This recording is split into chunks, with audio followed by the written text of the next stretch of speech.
Welcome to the instructions video for the Reliability MTBF MTTR interactive calculator. This tool helps you analyze system reliability by calculating mean time between failures, mean time to repair, and overall system availability. These metrics are essential for planning maintenance schedules and optimizing equipment uptime. To use this calculator, you'll need to enter several key values. First, input the total operating time of your system in hours. Next, enter the number of failures that occurred during that period.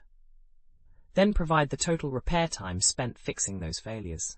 For example, let's say your system ran for 10,000 hours and experienced 5 failures, with a total repair time of 50 hours.